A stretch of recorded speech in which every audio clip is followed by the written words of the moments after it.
Dito na, nagpa-share ako dito sa flower shop. Oh, ang dami. Ang daming bulaklak na naman. Oh.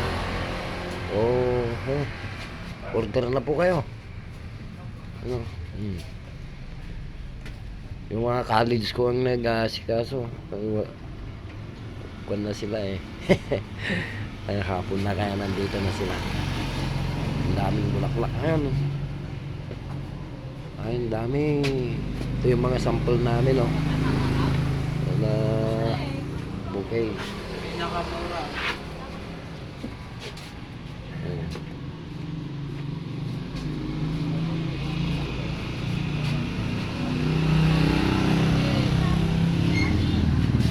Flower, flower po kayo dyan.